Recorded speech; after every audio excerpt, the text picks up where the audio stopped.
শিক্ষা সহজের আজকের পর্বের আলোচ্য বিষয় ওয়েস্ট বেঙ্গল বোর্ডের দশম শ্রেণীর বাংলা টেক্সট পোর্শনে পাঠ্য সৈয়দ আলাওলের লেখা সিন্ধু তীরে কবিতার উপর থেকে দুটি প্রশ্নের উত্তর।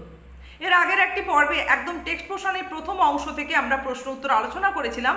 আজকে ঠিক তার পরবর্তী অংশ থেকে, অর্থাৎ যেখানে আমরা দেখব সমুদ্র রাজার কন্যা পদ্মার মনে নানান ধারণা জেগেছিল অচৈতন্য অবস্থায় পদ্মাবতী ও তার চার সখীকে দেখে, এবং সেই সঙ্গে পঞ্চকন্যাকে কিভাবে সুস্থ করে তুলেছিলেন সমুদ্র রাজার কন্যা পদ্মা। চলো আজকে প্রথম প্রশ্নটি আগে জেনে নিই। প্রথম প্রশ্নের মান 5 এবং দ্বিতীয় প্রশ্নটির মান হচ্ছে 3। প্রথম প্রশ্ন, দেখিয়া রূপের কলা বিস্মিত হইল বালা, অনুমান করে নিজ চিতে। এই দুটি লাইন ধরে, দেখিয়া রূপের কলা বিস্মিত হইল বালা, অনুমান করে নিজ চিতে। বালা শব্দের অর্থ কি, তার বিস্মিত হওয়ার কারণ কি ছিল, এবং তাকে দেখে বক্তার মনে কি ভাবনা জেগেছিল। এটা 1+1+3 এভাবে আমরা 5 মান পেতে পারি। তাহলে উত্তরটা আমরা একদম উৎস উল্লেখ করেই যেভাবে খাতায় লিখব সেভাবেই আলোচনা করছি। 17 শতকের শ্রেষ্ঠ কবি সৈয়দ আলাওলের লেখা পদ্মাবতী কাব্যগ্রন্থ থেকে আমাদের পাঠ্য সিন্ধু তীরে কাব্যাংশটি গৃহীত হয়েছে।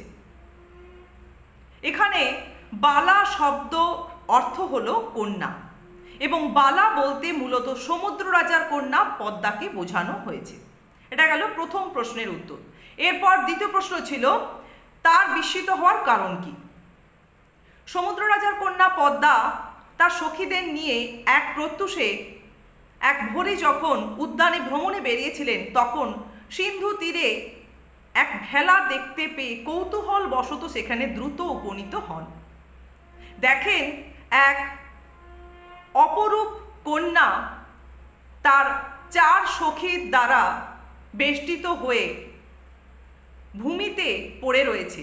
তারা সকলেই কিন্তু ছিলেন অচেতন বা চেতনাহীন।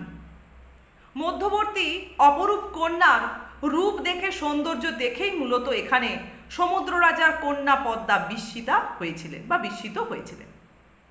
এরপর তৃতীয় প্রশ্নের উত্তর, তাকে দেখে বক্তার কি মনে হয়েছিল।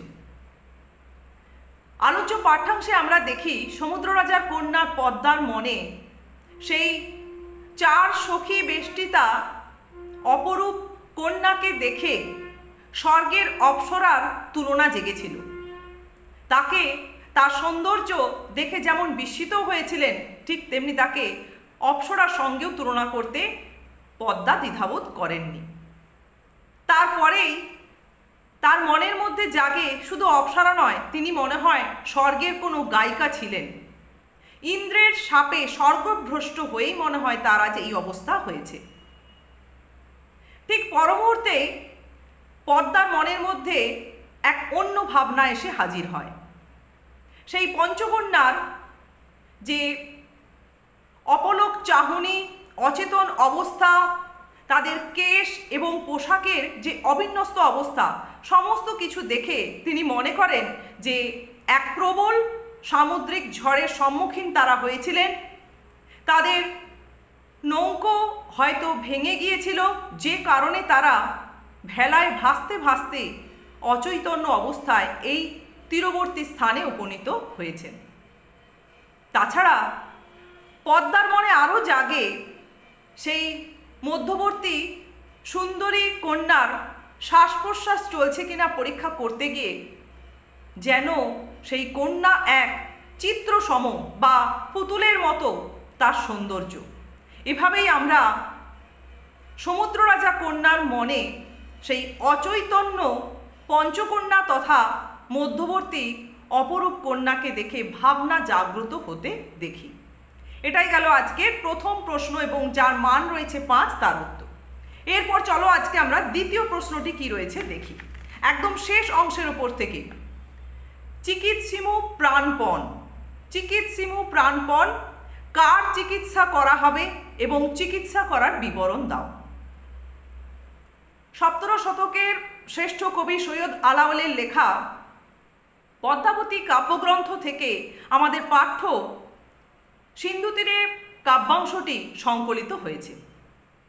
এখানে আলোচ্য পাঠ্য অংশে আমরা দেখি সমুদ্র রাজার কন্যা পদ্মা তার সখীদের নিয়ে উদ্যানে এক সকালে বা এক ভোরে ভ্রমণ করতে করতে সিন্ধু তীরে পঞ্চকন্যাকে অচেতন অবস্থায় পান।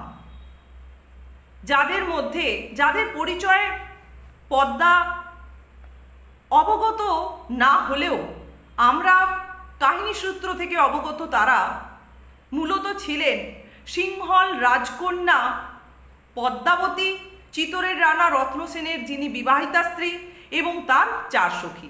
এখানে পাঠ্য অংশে তাদের চিকিৎসার কথাই বলা হয়েছে। এরপর আমরা প্রশ্নের যে দ্বিতীয় অংশ, কিভাবে তাদের চিকিৎসার বিবরণ সম্পর্কে আমরা পাঠ্য অংশে কিভাবে পাই বা কিভাবে তাদের চিকিৎসা করা হয়েছিল। এখানে আমরা দেখি যে সমুদ্র রাজার কন্যা পদ্মা তাদের অচেতন অবস্থা, অপলক চাহনি ও তাদের পরনের পোশাক ও কেশের অবিন্যস্ত অবস্থা দেখে বেশ বিচলিত হয়ে উঠেছিলেন। তাদের সামান্যটুকুনি যে মূলত সেই মধ্যবর্তী যে অপরূপ কন্যা, তার শ্বাস প্রশ্বাস সামান্য যে চলছিল, তাতে তাদের প্রাণ যে রয়েছে সে সম্পর্কে পদ্মা সুনিশ্চিত হয়েছিলেন। এরপর যেভাবেই হোক তাদের সুস্থ করে তোলার জন্য প্রথমেই পদ্মা ঈশ্বরের কাছে আশীর্বাদ প্রার্থনা করেছিলেন। এরপর পদ্মা তার সখীদের নির্দেশ দিলে তারা সেই পঞ্চকন্যাকে উদ্যানের মধ্যবর্তী স্থানে নিয়ে এসে শুষ্ক বসনে আবৃত করে এবং তাদের মাথা ও পা আগুন জ্বেলে সেঁকতে শুরু করে। শুধু তাই নয়, তাদের ওপর নানান তন্ত্রমন্ত্র মহৌষধও প্রয়োগ করা হয়। ফলে 4 দণ্ড অতিবাহিত হতে না হতেই দেখা যায় তারা চেতনা ফিরে পায়। এভাবেই আমরা পাঠ্য অংশে সেই পঞ্চকন্যার চিকিৎসার বিবরণ পেয়ে থাকি। ব্যাস, এটা গেল আজকে দ্বিতীয় প্রশ্নের উত্তর। এবং এই 3টে প্রশ্ন এর আগের একটি পর্বে যে প্রশ্নের উত্তর আলোচনা করেছিলাম সেই ভিডিওটির ডেসক্রিপশানে আমি লিঙ্ক শেয়ার করে রাখছি। আর আজকে যে 2টি প্রশ্নের উত্তর আলোচনা করলাম, আশা করছি এই 3টে প্রশ্নের উত্তর তৈরি করলেই কিন্তু এবারে তোমরা টেস্ট পরীক্ষায়, এই 25-এর টেস্ট পরীক্ষায় এবং 2026-এর মাধ্যমিক পরীক্ষায় অতি অবশ্যই কমন পাবে। আজ তাহলে তোমরা এই 2টি প্রশ্নের উত্তর ঠিকঠাক করে তৈরি করো।